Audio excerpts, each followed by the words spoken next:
no mistake. Of all leading cigarettes, one and only one is recognized by eminent nose and throat specialists as definitely less irritating. That one cigarette is Philip Morris. Johnny presents the Milton Berle Show.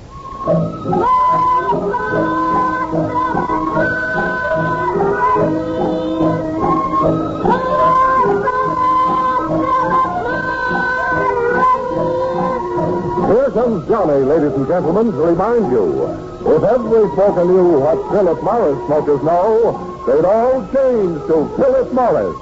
Yes, they'd all.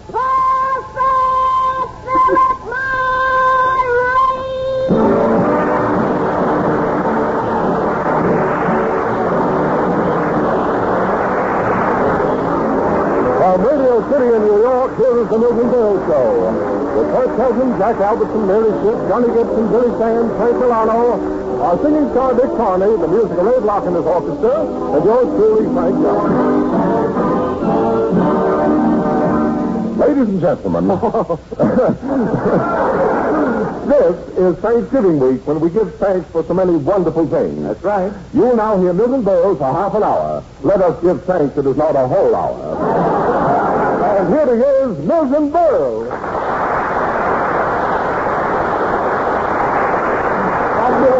Very good build-up again. Thank you. And good evening, ladies and gentlemen. Mr. Gallup, what a week this has been. There hasn't been so much excitement since the day they picked up my option, dropped it, picked it up, dropped it, picked it up. I'm the only actor who has a contract written on a yo-yo. Contract written on a yo-yo. That was nothing. What a week. What a week this has been. First there was the royal wedding of Elizabeth and Philip, and what a wedding cake they had. 20 feet high. And standing on top of the cake, they didn't have the ordinary little wax figures of a bride and groom. They had the real thing. Hex and Jinx. Bob Hope, he was in England. How do you like that? They asked us for gold, and all we can give them is hope. They asked us for gold. Look, I don't mind if you don't laugh. But don't hit the S's. They had nothing to do with the script. Honest. Berle, will you cease this inane chattering and get on with our Thanksgiving program? You're right, Mr. Gallup. This is Thanksgiving week when we should all count our blessings. What have you to be thankful for this year, Mr. Gallup? Nothing. Nothing? Why, you, that was nothing.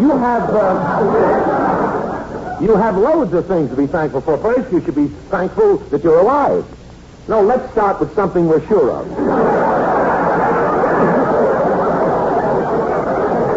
I'm gaming on you.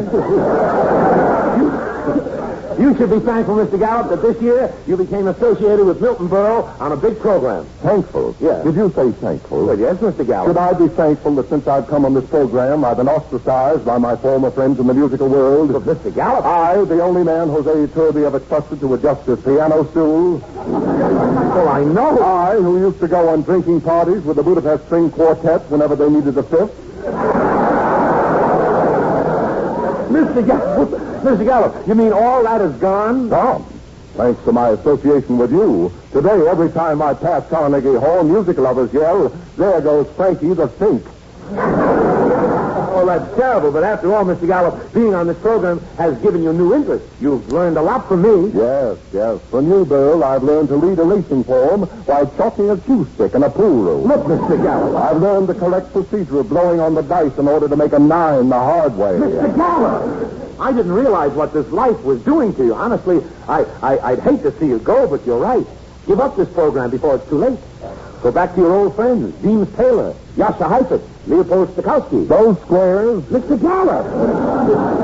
Gee, I'm touched. You're willing to give up your musical reputation just to stay on this program with me? Bill, let me confess. What? I have at last found here on this program with you the one thing I've been seeking all my life. What is that? An easy buck. Well, that makes two of us. So before somebody gets wise, let's get on with the program as we salute Thanksgiving.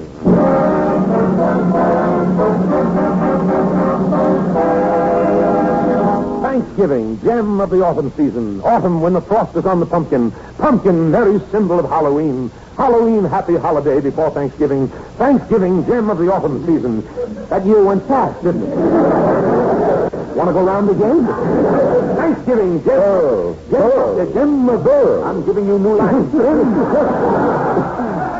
Will you please stick to the subject of Thanksgiving? But, Mr. Gallup, I was carried away. But not far enough. Oh, that was jazz. Gee, Mr. Gallup, you're getting to be a regular Tony One. Ladies and gentlemen, we want to help you with your Thanksgiving problem. Well, many people have their Thanksgiving dinners in restaurants. Now, just keep in mind that when you order, do it in a cultured, well-modulated voice. That's what I should do? Mr. Gallup, you don't understand. I eat at Lindy's, and if I show up there with a cultured, well-modulated voice, you'll get thrown out. They'll think you're a spy from Schwartz. I've seen you order, Burle. Have you? And ladies and gentlemen, as a horrible example, and to show you how not to order your Thanksgiving dinner, here is Milton Berle ordering in a restaurant.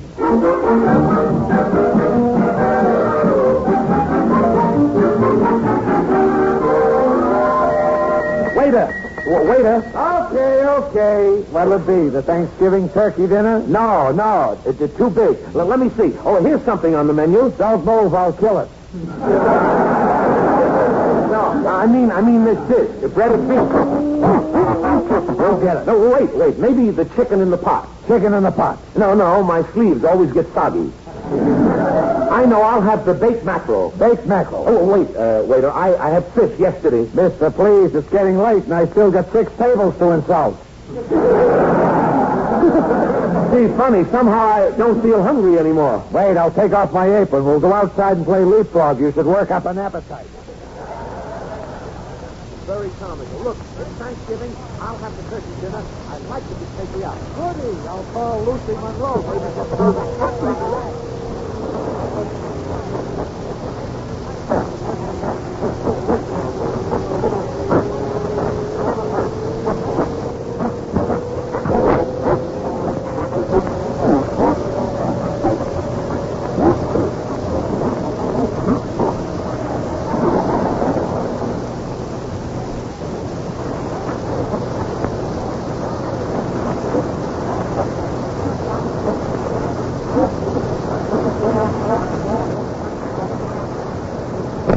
Didn't mention rutabaga, did you?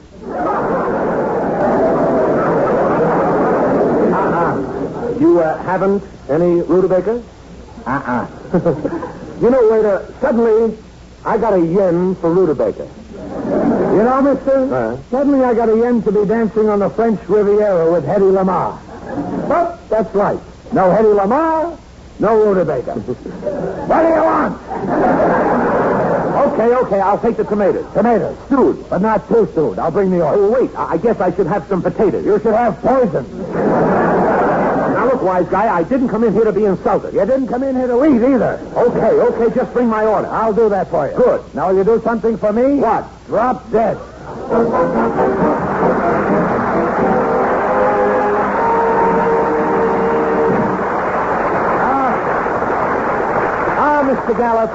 Mr. Gallup, Thanksgiving has its romantic side, too. Can any man forget how important Thanksgiving was? When you took that one and only girl to the Persian room where that Frenchman, Jean Sablon, used to sing in Armenian. He used to sing...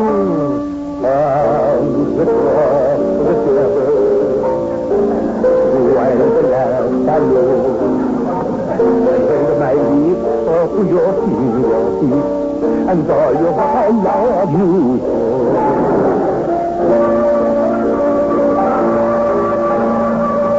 Just don't play with your knuckles, kid. Cynthia. Golden memories of Thanksgiving dinner with Cynthia. Yes, hands across the table. Cynthia, your hands were always across the table, eating off somebody else's plate. Remember, Cynthia, that night I took you to Thanksgiving dinner at the swanky El Morocco? Lovely, Cynthia. Even in those days, you had the new look. You used to sell them from your newsstand. Too bad you had no life. I'll give you time. Smart. My writer should be doing it. Smart, sophisticated Cynthia. No one could wear a large diamond the way you did. Set right in the hole in your head. Oh, that's a good one, isn't it? Remember when we sat down and I reached over to take the fur off your neck, how you screamed? I didn't know it was growing there.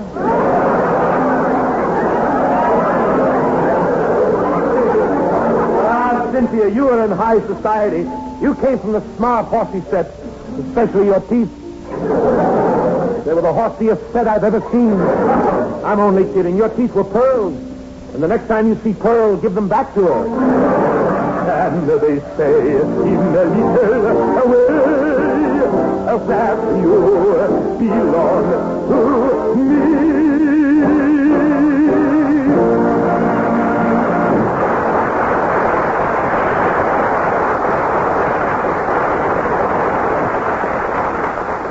Memphis, Tennessee, Buffalo, New York, Denver, Colorado, Portland, Oregon. Yes, from all over the country there's news, big news. Listen. From section after section, eminent nose and throat specialists report that in cases of irritation due to smoking, they suggest change to Philip Morris. Yes, these top-ranking nose and throat specialists actually suggest Philip Morris because they know Philip Morris is the one, the only leading cigarette proved definitely less irritating. Remember, the cigarette that gives you the least irritation is the cigarette that gives you the most enjoyment. For after all, it's pleasure, deep, rich pleasure that counts in smoking.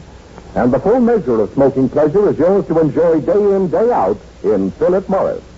That's why we say, if every smoker knew what Philip Morris smokers know, they'd all change to Philip Morris, America's finest cigarette.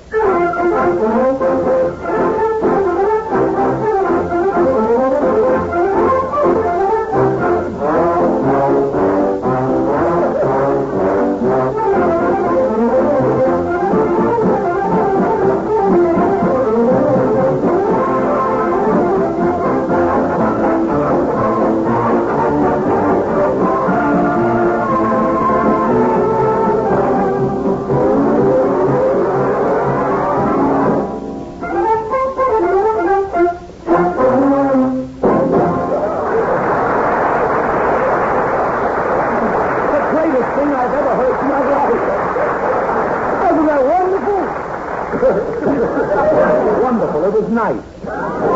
There was Turkey in the Store, played by Ray Block and the Philharmonic Orchestra. And Ray, I will repeat, as Berle usually does, that was wonderful. There's only one thing that keeps your orchestra from really being great. You. Good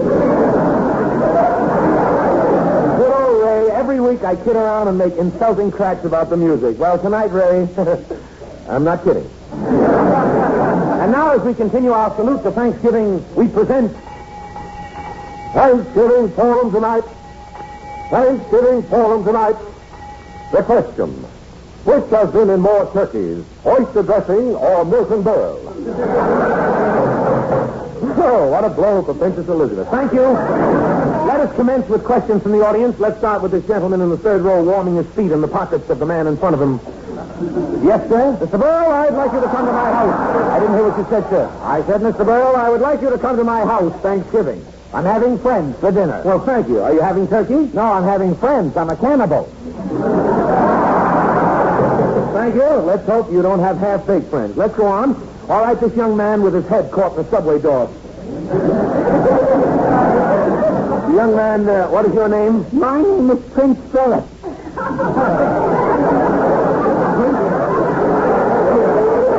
Did you say Prince Philip? Yeah, but I'm not the one who just got married. Oh, I know. Prince Philip ain't my real name. They only called me that until my oldest sister got married. Let's see, what's your real name? Margaret Rose.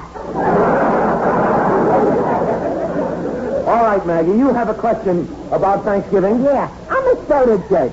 Why can't I have Thanksgiving Day off like everybody else? Well, Why do I have to work while everyone else is having a good time? That's not... What's the matter? Ain't I a human being? Don't I enjoy a holiday? Yeah, but Oh, sure. What do you care if I'm working as long as you're stuffing your fat face? Come on, look. put a harness on me and work me like I'm a mule, why don't you? But put me in jail when you're gorgeous, you so throw me your bones. Please. I shut up, you dirty slave driver.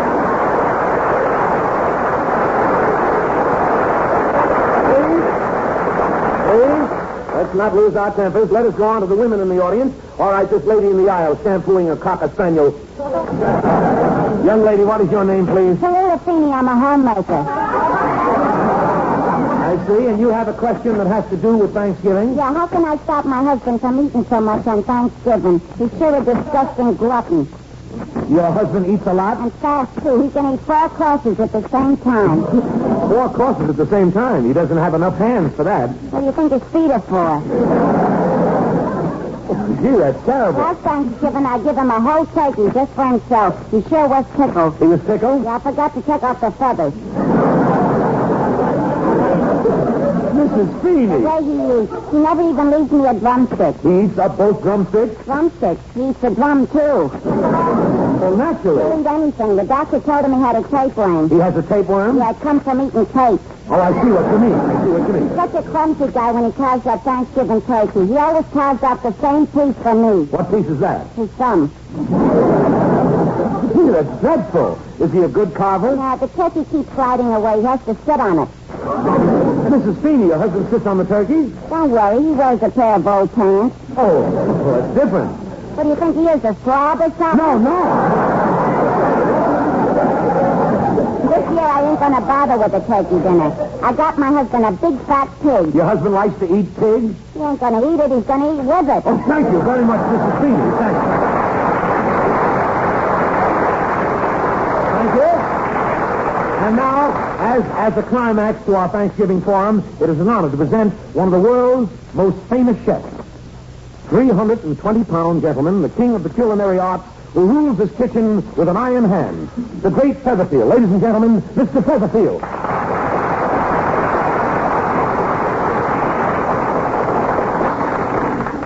Thank you, Mr. Berle.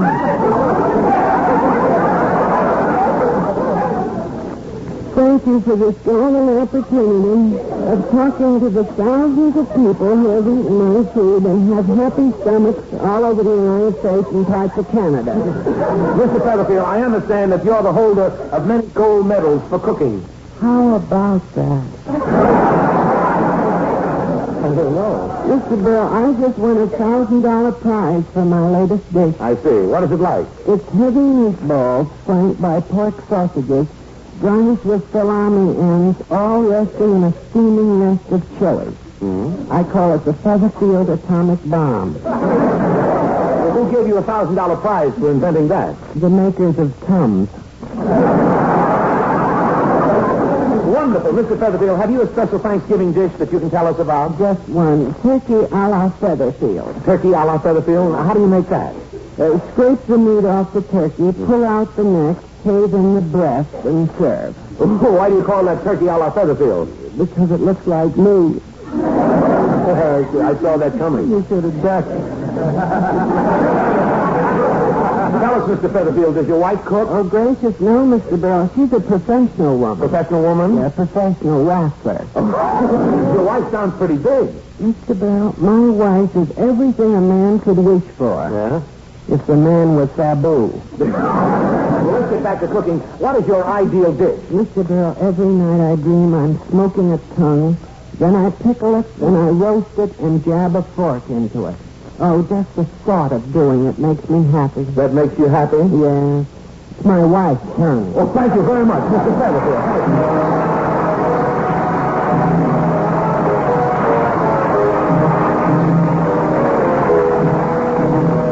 And here's our young singing star, Dick Farney, to sing...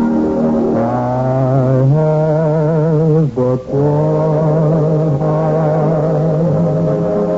'tis not counting you. I have but one heart to stand with you. I have but one dream that I can cling to. You are the one dream I pray come true. My darling, until I saw you, I never felt this way. And nobody else before you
he swell? What a voice. No wonder they're beginning to call you the new Georgie Jessel. I'm not sure, Dick, but I think you can sue. Mr. Gallup, did I ever tell you what happened at my house last Thanksgiving? No. Would you like to hear about it? No. Oh, okay, you talked me into it. Here's what happened, Mr. Gallup. It was last year, and I'll never forget, it was about a week before Thanksgiving. My wife and I were home. Milton, for the last time, I'm not having any of those characters from your Friars Club over to Thanksgiving dinner. But I invited them, darling. Make them feel at home. All right, we'll have mulligan stew in a tin can. That's very funny. Look, in this family, you just do the cooking and let me tell the jokes for a living. Either way, we'll starve. What's with those jokes? What do? Spend the morning in my files? Come in. That's a delivery crate for Milton Berle. Sign here. Oh, there you are. Put it down here. Thank you very much. That's a pretty big crate, Milton. Why are those air holes in it? See, I don't know. I'll poke this pencil through one of the holes. There. Run for your life. It's a bomb. Milton, come back. I'll open the side.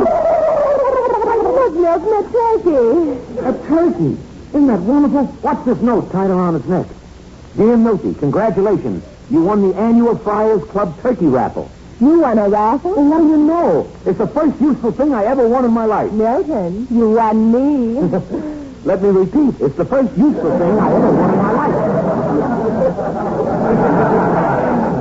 Gosh, darling, look at that turkey. Isn't he cute? Yes, but get him out of the house. We just got rid of the fleas from Uncle Julius's last visit. Gee, look at that red nose, the way it hangs down limp over his chin. Gosh, it's almost as though Uncle Julius was still here. Now, I'm going to call him Julius. Hiya, Julius. I better see about having him killed. Killed? Oh, Milton, let Julius stay alive for a few days. Okay. Just think, darling, a turkey in the house. Our little nest has the real spirit of Thanksgiving. What'd you say, dear? Oh, I'm sorry.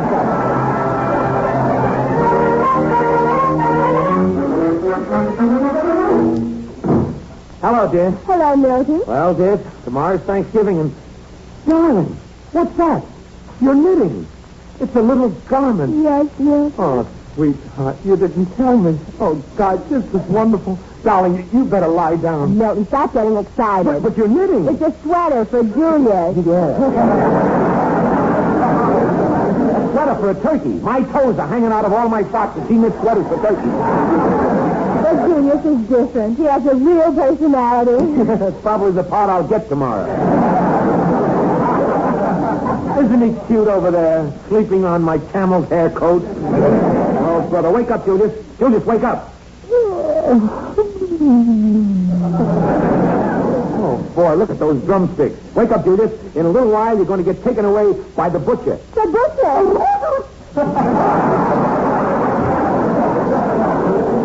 Now, look, darling, for a week you've been stalling me now. A turkey is born just to be eaten at Thanksgiving. Milton, I've made up my mind. We're not killing Julius. Well, we can't keep him. Well, why not? We can raise little turkeys. Let's get Julius a wife. A wife?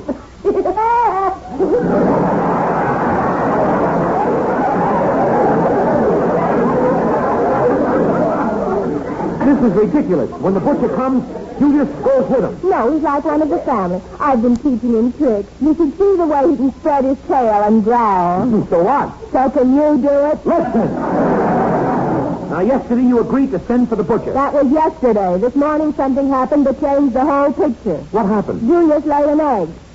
Julius laid an egg. And you can't kill a mother. Now, look, darling, I don't want to argue anymore, but... come in. Got the turkey ready, Mr. Berle? Ah, the butcher. The butcher? Okay, butcher, take him away. Milton Berle, if Julius goes, I go too. We're both mothers. Quiet. Now, butcher, get going with this turkey. Come on, Julius. Goodbye, Julius. Goodbye, Julius. Easy, dear. Julius will be back tomorrow, clean, plucked, and frigassee.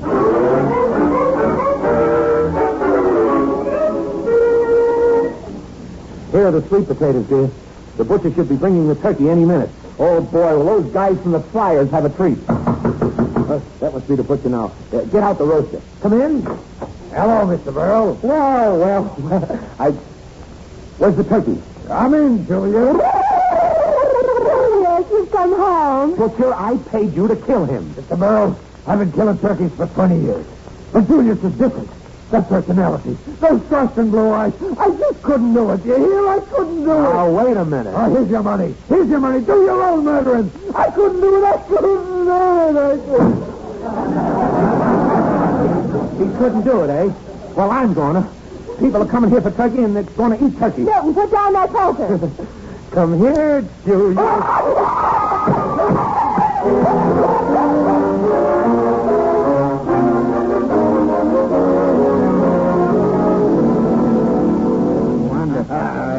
Oh, boy, I'm really stuffed. Nothing. Only you could think of a Thanksgiving dinner that's different. 5 courses, all beans. Careful, some more beans, Jack. Don't mind if I do. Where? More beans, Phil? Don't mind if I do. How about you, Julius? More beans? Thank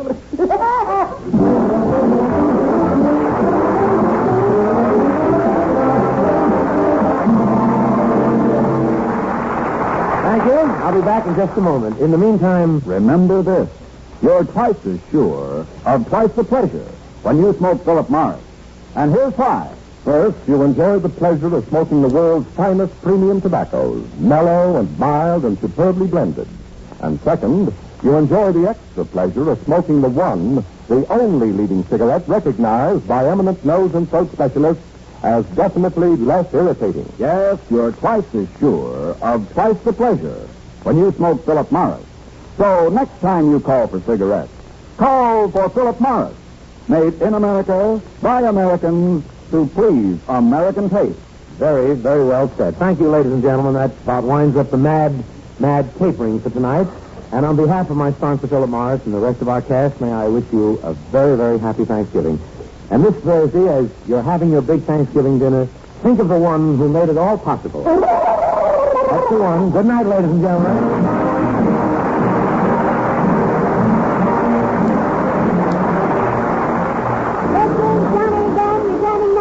Thousands of store windows and counters all over America. Look for me. I'll be waiting for you. Come in and...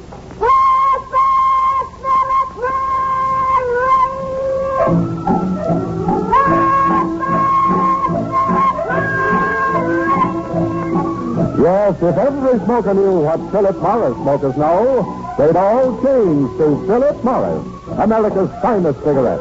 And now, goodbye, Johnny. See you next Tuesday, same time, same station, when Philip Morris will again present the Milton Berle Show. Until then...